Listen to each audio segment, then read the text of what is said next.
Hi guys, welcome back to the channel. Today I've got 3 replays in the Swedish Tier 9 Premium Heavy Tank, the Spirit of War STRV. Now if you do like the video, as always, don't forget to like and subscribe down below, as it really does help out the channel. And yes, the Spirit of War STRV. It's a sick looking tank. The skin for this tank is honestly awesome. It makes the STRV look pretty sick. And it is different to the standard STRV, okay? It may be an STRV, but the Spirit of War is different. And what is different about it? Well, some of the statistics in terms of the gun, DPM, etc. is different. But also, your top speed is different. You are slower than the STRV. So, the STRV with the build that I run tends to run at about 52 kilometers an hour. This one runs at 46 kilometers an hour. So, it is a damn sight slower. It's about, what, 4 to 6 kilometers an hour slower. And the reason for that is that the armor's better. So on the STRV, the standard turret armor is 254 millimeters of thickness, which is the pretty bog standard Centurion turret, which is what the STRV has. On the Spirit of War, however, the standard turret armor on the front, where the cheeks are, is 304 millimeters of thickness, which is a hell of a lot thicker, and it eliminates one of the main frustrations for me on the standard STRV. And that is because on the standard STRV, the amount of shots that catch your turret's cheeks and pen you against tier 9s and 10s is absolutely mental, and it's deeply frustrating. That is fixed with the Spirit of War. The Spirit of War bounces so much off of this turret. It's delightful. I mean, the STRV's turret armor isn't bad by any means. It's just that you do catch a lot of really frustrating shots. And the main strength of the tank is the fact that it's supposed to get yourself to a ridgeline, like you're seeing in this replay, go hull down, and bounce all the shots off your turret, and then work them over with your gun. But you just don't feel like you can do it that competently in the STRV, because you just get shots. Just shots pen you all the time. You sit there going, why? Whereas on the Spirit of War, it's lovely. You can see that especially in, I think it's the next replay, where the turret just bounces delightful rounds. You sit there going, ha ha, you know. And it is a very, very nice thing. Plus, on the upper plate of the Spirit of War, you actually have slightly better upper plate armor as well, which, if we're honest, is not that much of a boon, because you've got 90 millimeters of thickness on the upper plate of the STRV, but on the Spirit of War, your upper plate armor is around 110 millimeters of thickness. So you've got 20 millimeters of better upper plate armor, but yeah, it's still very, very weak, and you'll probably still bounce. Well, you still probably won't bounce anything off of that upper plate, and you'll get penned really easily and sit there going, oh, but my armor sucks, you know? Your lower plate, by the way, as well, is also way, way better on the Spirit of War. In fact, the lower plate is actually the bait on the Spirit of War, because on the Spirit of War, you've got 145 millimeters of thickness on that lower plate, which means that if you angle it and stuff like that, you can actually pull off some miracle bounces, especially if people try and shoot you as a weak spot there. It can get some miracle bounces, but again, do not rely on it, because it's not going to go too well for you. So, the gun on this vehicle is really quite nice, and that's why I don't run the gun stabilizer, even though the bloom is quite large, because you've got accuracy of 2.07 during movement and an accuracy of 0.75 during rotation on the Spirit of War, but because you've got a 1.66 second aim time with the build that I've got, you just don't feel it that badly, and you do aim in exceptionally quickly, and thus you can make your tank faster from that 42 kilometer an hour top speed to 46 kilometer an hour by running the traction system, which is nice. You are a bit more sluggish to your top speed than the STRV, because your power to weight is only 14.55, but it's still nice, and you still do hit the 46 kilometers an hour top speed that the vehicle does have. You got a 7.66 second reload, which is 3058 DPM with the build that I have, which is very nice. With the 0.27 accuracy at 100 meters with the build as well, means that the gun is pretty damn accurate. It will occasionally hit the floor, which is always a frustration, just like the standard STRV was, that the gun just sometimes goes, you know what, I could hit that, but no, I'm just going to hit the floor now, mate. And you sit there going, oh, thanks, gun. I thought you were accurate, right? And one of the things that they did do to the STRV and the Spirit of War, which was quite nice, was they buffed the shell velocity. So the premium shell velocity has 1,523 meters a second shell velocity, which is filthy. It's fantastic. The premium round on this tank is just flat out better. But the standard shell velocity actually is 1,350 meters a second, which used to be around 1,000 meters a second or 1,100 meters a second, which was so much slower, and it made the gun just not feel that right when you were firing APCR. But now that shell velocity is a hell of a lot nicer, and because you've got 252 penetration on the standard APCR and the 310 on the premium APCR, you'll be able to go through pretty much everything you are going to face. And that first game was a fairly average game for the Spirit of War with a 1501 base XP, 3.9k damage with 3 kills. That was exactly what you want to be doing in the Spirit of War to be able to get the most out of it. Get yourself to a ridgeline and just fight the ridgeline. If you are out in the open in this vehicle, it's not going to go very well for you because this vehicle just is not your average brawling heavy tank. It can't do it. It's more akin to, just like this, the STRV-K is, but you don't have the speed quite like the STRV-K. You're more akin to a medium tank than a heavy tank, in the fact that you do want to be going and getting hull down. It's very similar to a lot of the British heavies, right? You want to be going to get hull down, you want to get to that hull down spot, and then just start working them over with your pretty good 3k DPM, and just keep this gun singing, and that's where you'll have the most fun with it. You do have 90mm of side armour on the STRV-K, well, the Spirit of War, I should say, and that is nice for being able to side scrape, but on the whole, again, you don't want to be getting caught out in the open. You want to be taking positions like you're seeing right here on Himmelsdorf, where we go, ha, lol, I've got turret armor, I can bounce you, Mr. Turan, I can bounce you 705, just keep driving out in front of my gun, and I will have a great time with you. Because, you know, a Turan has 303mm of penetration, something like that on its standard AP. We have 305mm of turret armor on our front, and when we're using our gun depression a little bit, it makes it better, which means he's less than a 50-50 to even go through us if he hits the right spot, because if he hits the gun manlet, he's still really unlikely to go through it. So what do I run in terms of a crew and equipment on the old Spirit of War? Well, on the Spirit of War, I do run Born Leader, Rapid Reload, Sixth Sense, Situational Awareness, Track Mechanics, Steady Aim, Snapshot, Run and Gun, and Off-Road Driving. And in terms of the equipment, I run the Advanced Loader, the Traction System, and Optics. Optics to be able to spot for myself and get myself up to the 512 meters of view range that I have, which is fantastic.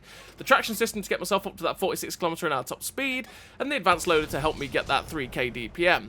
All 3 gun perks to try and make this gun as good as possible and knock down the accuracy during movement and rotation, so I don't have to run the gun stabilizer, and that way this gun's aim circle will not bloom out all that much, and the 1.66 second aim time doesn't have that much to work itself down with. And then I run the off-road driving to make the ground resistances better, to especially get the soft terrain resistances down as much as possible, so that I can hit the top speed of 46 kilometers an hour and have that not affecting it. But you could drop that for rapid aim quite easily, so that you could get your turret traverse up to 41 degrees a second, because it is a little bit slower. It's completely down to you and how you want to play the vehicle, as always. So as you've seen so far on Himmelsdorf, we are up to 3.4k damage with 285 assistance. And we've just been blind firing this Turan and that awful Panzer IV. And that was such a satisfying moment. It was like, hey, get out my game, Mr. Turan. Because the Waffle Panzer IV and the Turan just kept popping out in the same spot. And what we were doing was waiting to get spotted, waiting to get detected, and the moment the detected symbol went off, it was like, they're back! And we fired straight away to the position where they were last spotted, and we kept hitting them blind, which is how we managed to get those guys out. I was basically baiting myself out there to go, go on then, spot me, shoot me, what are you going to do? We lost most of our hit points because the Turan gave up trying to pen us with AP, and started firing HE instead. And he kept splashing us for about 400 to 500, which is pain.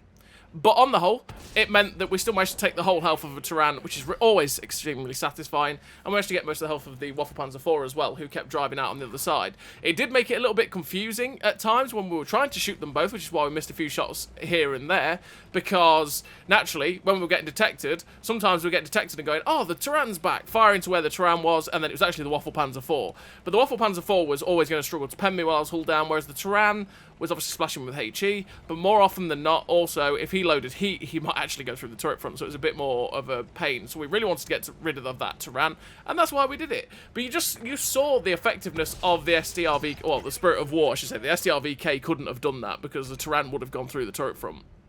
But, yeah, you saw the effectiveness of the Spirit of War when it is hull down. Like I say, it's where you want to be. You want to be getting to those hull down positions and just using the fantastic turret armor to great effect, and then just keep the gun singing. It's your typical hull down heavy in that regard, or your typical hull down medium. It's your typical hull down tank in general. It's what hull down tanks do. They get to good positions, go hull down, and laugh. And yeah, that's what the Spirit of War and this is what the STRVK wants to do as well. But I think the Spirit of War generally took out my frustrations that I had with the STRVK. Naturally, you get a little bit slower than the STRVK, so you can't quite play aggressive ridgeline positions quite as easily as the STRVK can, because obviously that goes at 6 kilometers an hour faster, and it gets to that top speed quicker as well because it's got better power to weight. But at the same time, your turret armor is worse by 50mm, and a lot of tanks, especially a lot of the TDs that you'll face, like the 114 SP2 that's still alive on the enemy team, or like the Tyran that we killed earlier on, stuff like that, they will just go through your turret front. They will just laugh at you, and you'll sit there going, oh, well, what's the point? The whole point of me was supposed to be hull down, and I just keep taking hits in my turret front, which is always frustrating. Whereas the STRVK, well, the Spirit of War, sorry, I'm going to keep getting confused doing that. Yeah, the Spirit of War doesn't suffer that all that badly.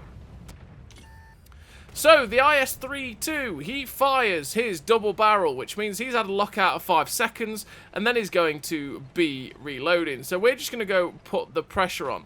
But the AVRE is also coming around the corner now, and both of these guys can kill me in one shot. So I just don't want to go around that corner because I will die, and what's the point in that? We're going to focus the AVRE down, because naturally, get rid of the AVRE. And that way, we also won't just get splashed to death. Whereas, you know, we can try and bounce the IS-32 off our turret, or off our side if we tried to side scrape it. We can't bounce an AVRE. He'll just splash us to death easily, because that's what AVRE does. So we got rid of the... Well, we put a shot down into the AVRE to put him down to a one-shot, and then we're going after this IS-32. We've loaded premium rounds because 310 penetration is going to go through the IS-32 a lot easier than 252 pen, and especially with the way we're trying to fight this IS-32, it's a little bit awkward on an upslope or a downslope, whatever. It makes the angles a bit awkward. We're just waiting on the reload. You can see I'm wedging my tank into the dead vehicle as much as possible, making the angle as difficult as possible for the IS-32, which made him hesitate, and we got the reload in to finish him off. And we finished with 3 kills, 5,550 damage, 1,041 assistance. The ace tanker, the 1,754 base XP, a pretty damn nice game there for the Spirit of War in a tier 10 game on Himmelsdorf. Yet again, show him what the Spirit of War wants to do, and that is go get yourself hull down. Once you get yourself hull down, you are going to be laughing at tanks and having a good time.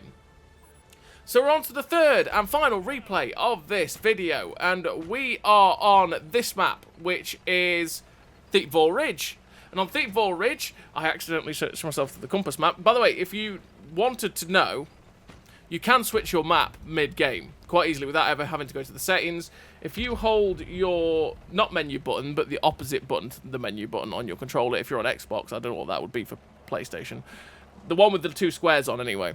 If you hold that button in, you can actually change your mini-map mid-game, and it will change it from the big square map to the compass map. So if you like using both maps, you can quite easily switch to the one that will suit you in the situation that you're in. 'Cause sometimes the compass map is useful for the smaller brawling locations, but it's a bit of a pain because you can't actually see what's going off on the map in general for your team, unless you press start, which then, if you're in the middle of a brawl, right, you can't multitask and keep your eye on both. That's why I use the big map, because if I don't use the big map, while I'm in the middle of a brawl, I'm trying to focus on shooting things, but I can also quickly keep glancing at the map and going, okay, that flank is falling, I really need to push the tempo, right? But anyway, I digress. Thankyou Ridge. We're attacking the heavy tank southern flank, or is it a heavy tank? Yeah, I suppose it is, because it's the easiest place for the heavy tanks to go and brawl without getting caught out in the middle of the open. And we're going to go try and get rid of the medium tank and the light tank that are currently in a very awkward position for themselves on that little ridge line. We've got our shots into the T-20s to get rid of him. The Iraq 105 is getting away. And then we've got the IS, and I'm not sure what... I think the IS has gone, oh no, I've made mistakes! And he's like, oh no, get out of here! And no, I'm sorry, Mr. IS, I cannot allow this. Although, I can't go over, because I'm going to take a hit. There's definitely stuff at the back. We can't do that. So what we're going to do is play this ridgeline as tightly as possible to the ridgeline. Because once again, I don't just want to drive around this corner. This tank in the open, out in a brawly location, is not going to work. It's just going to get penned, and you're just going to die quickly. So if I take this position and wait for them to attack, that is what the Spirit of War will do. And they are playing into my hands, because I can stay kind of hull down on this ridgeline, limit it to only my... Where did that shot go? That must have hit the floor. That's what I'm talking about with the Spirit of War. But yeah, I'm limiting my set, and we bounced, which we're going to load premium. 252 penetration on APCR with normalization on that angled surface of the E75 means that that penetration chance is very, very annoying on an E75. So we've loaded the 310 penetration to make sure we're going to go through that guy's lower plate. But yeah, you can see I'm staying as tight as humanly possible to this little ridgeline in front of me, and it's made it so that they can't actually get shots at me, and we're just pummeling them with the 3000 DPM, because we do have way better DPM than the 75, but we just need them to keep attacking us. But now there's a dead wreck in front of us, and they're pulling back. Maybe we can get ourselves tight to this ridgeline, and again, get to a position where they're going to struggle to penetrate us. And we have managed to ricochet a couple of shots. Yet again, there is clearly a TD or two at the back on the little hill that is at J6, which is always a pain for pushing this position here at H3, is that if they have stuff camping back there, pushing around this corner is very, very difficult because, well, yeah, they just farmers. We will lose a lot of hit points trying to push it, especially if there's quite a lot of things back there, right? They'll be able to push us and it'll be a pain. So the Caliban fires, and I think, okay, you know what, Mr. Caliban, I'm just coming round now. I'm pushing. I'm going to use the dead wreck of the other E75 to try and keep myself covered. You can see I'm just keeping myself with the E75 there so that the TDs can't actually shoot at us. Now the Caliban is dead. We can actually focus upon what was spotted, which is a Yag Tiger. We put the shot through the Yag Tiger, pull back behind the E75's dead wreck, yet again, being aware that they can shoot me. He is clearly looking at me, and we put the shot through the lower plate. He actually misses us there as well. But the dead wreck, again, of the E75, gave him pause. Rather than just sitting in that same position that I was in when I shot him in the lower plate, I instantly pulled back to get myself safe, gave him the hesitation of trying to find the shot into us, and that meant that we could shut him down and kill him before he managed to get a shot in. But there's only 4 tanks left on the enemy team. Their team is going down, and we've actually found a Senshi. It's like, hello, Mr. Senshi.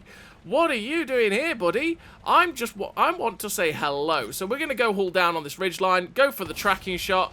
We didn't actually track him, but we damaged his engine. Sad times because we didn't actually hit the track, we hit his upper plate. Going for it this time, though, making sure we hit that drive wheel. There we go, track the Senshi in place. We're getting shot by the, I think that's the Iraq firing the heat rounds, but we don't care. We've got hit points. I've got to take a hit, and we shut down the Senshi.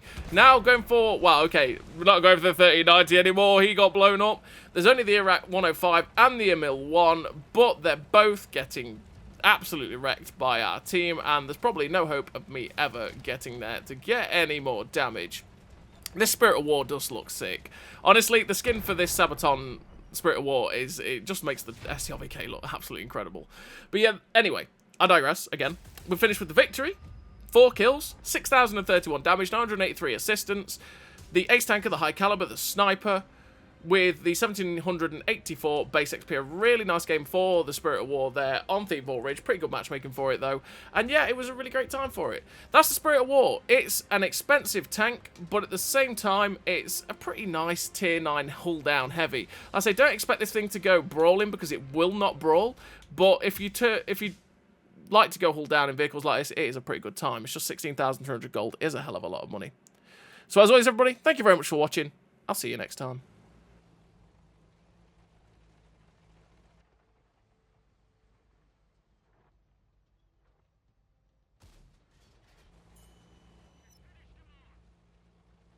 A great success.